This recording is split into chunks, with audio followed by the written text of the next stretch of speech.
Hey guys, and welcome to a new news video. First thing we're going to look at is this announcement by Niantic support saying that the bonuses have been extended. So we talked about this in the last episode where we found code for the community days and we saw the 5 screenshots, and seemed to me at that moment that they had intentions to make the same kind of community days, and then probably they would also extend the other bonuses. That is what they have announced now. So it went from 2 days to around 30 days, a full month again. So great. The next thing we're going to look at is the big announcement by Pokemon Go for events in June. Let me go here. So first thing is the announcement of Zekrom coming to raids. So it will be a while. June 16th it is coming. It's going to have 3 raid hours. And does it show an end date as well or not? It doesn't. But the last raid day is on Wednesday, July 1. So soon after that it's going to depart, surely. Then the research breakthrough is going to be Trapinch. So there's nobody who who likes that, and it's a bit sad. I mean, when we look back at the moment that research breakthrough encounters were introduced, Niantic told us that they would like to help rural players to try and get legendaries. That was the reason for the research breakthrough encounter.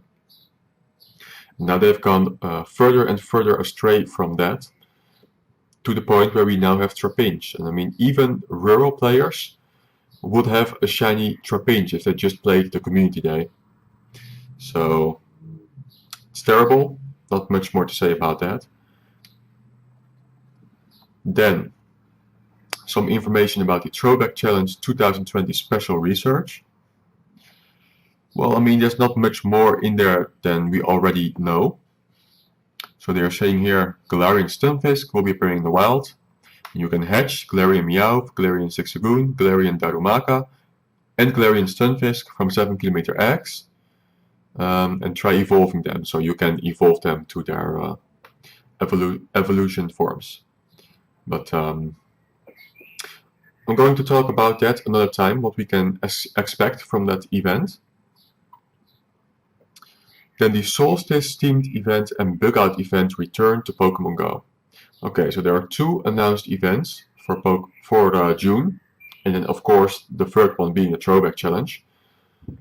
The Solstice themed event will run from June 19th till June 24th. Okay, so that is going to be 6 days. Then the bug out event will run from Friday, June 26th to July 1st, which is another 6 days.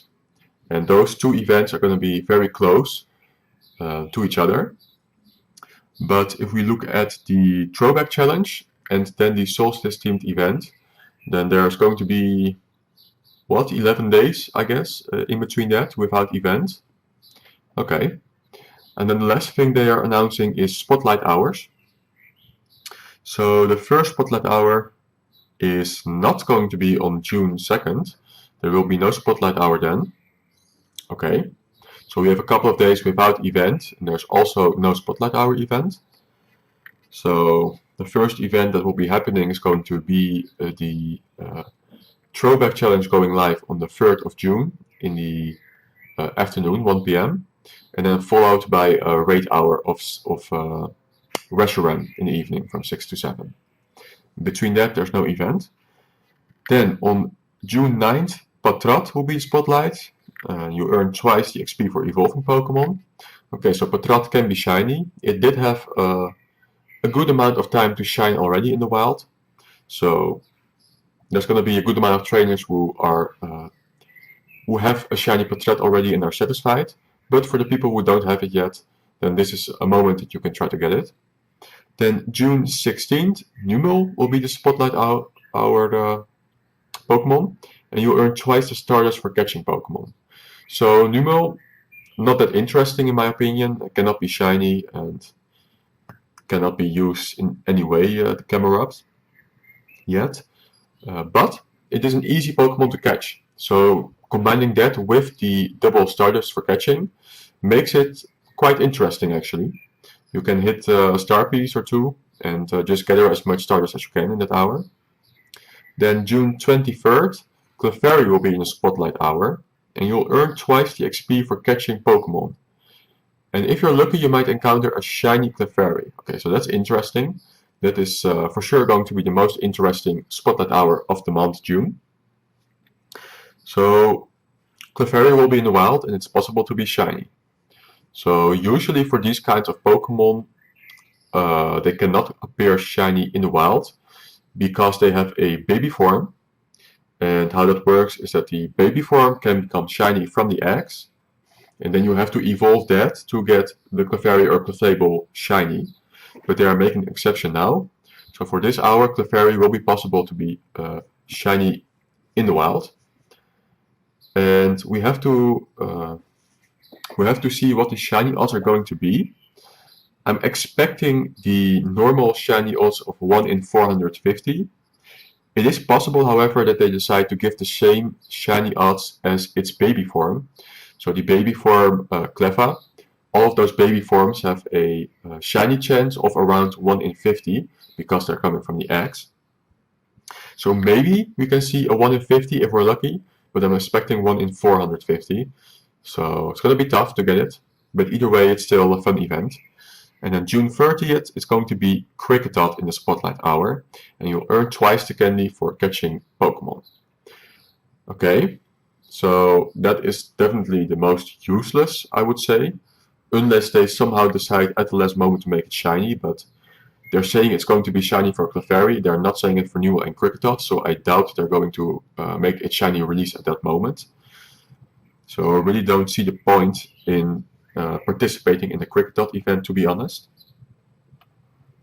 Then Pokemon Go Hub has of course made an article about it. Let's see if there's any information to be found here. So some pictures displaying it, what's happening, and let's see now. Basically everything that we have already seen. So there's nothing new there. Then we're going to take a look here at Zekrom. So they've already put the best counters, and they are saying that dragons are definitely going to be the best counters here. So we have Palkia as the first pick. That's strange. I didn't think that would be the first pick. Then we have actually Zekrom. So if you catch a Zekrom and then power it up, you can use it as a counter as well. That is something that doesn't happen often. I remember that being possible with something like Kyogre as well. You could power up a Kyogre and then use a Kyogre with Thunder on Kyogre. Good alternatives are something like a Mamoswine, Exadrill with Ground. So Ground then is going to be effective against the electric part. So I would say that there should be possible to use more ground Pokemon like Groudon and Rhyperior as well. And yeah, for the not more information there, we can see the moves. We can see the moves of Dragon Breath and Outrage is its Dragon moveset, which is a really good Dragon moveset. Then we have Charge Beam and Wild Charge as its Electric moveset. I doubt that is the best possible moveset for all of the electric types, but still it's going to be the best electric type in the game. I thought I read somewhere that's going to be, yeah, here it is. It's going to be 26% better than Electivire and Raikou. So it's definitely going to be worth it to try and get this one. Not only is it going to be good as a Dragon type attacker, but it's going to be the best electric type attacker. So when that goes live, make sure to do a good amount of Zekrom raids to get yourself enough candy and a good one. Last thing I want to show you is this post from PvPoke, which we all know is one of the most informative sites to go to for your PvP information. And he is saying that he already looked into Sacrum for the Master League.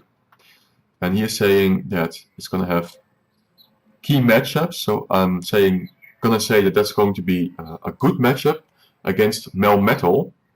Okay, that's interesting. And especially because it is part Dragon and Steel resists Dragon, I think. So strange that Melmetal is a key matchup there. Giratina, Origin. Okay, so if you look back at the moveset, it has Crunch. So Crunch is going to be fantastic against the Giratina. Strong against Kyogre, well of course, with the electric moveset it's going to be strong against Kyogre. Strong against Metagross, so that should again be the Crunch working. And strong against something like Palkia, because of the Dragon Breath. And yeah, he is saying usage, Dragon Breath 96%. Okay, so apparently there's no reason to run Charge Beam as the fast attack. And Wild Charge is definitely going to be your most useful attack. But then in some cases you can use a Crunch instead. Okay, so for people who are into PvP, you might want to consider using a Zekrom there as well. And that's all we have to share for today. So in the next days I want to go over the events that are coming. I want to go over the Solstice themed event and the Bug Out event. I want to look at what they, how they were in the last years and what we kind of can expect for this month. And I also want to look further into the Throwback Challenge event and what kind of spawns we could expect. But that's coming. For now, I wish you a good weekend and I'll see you tomorrow.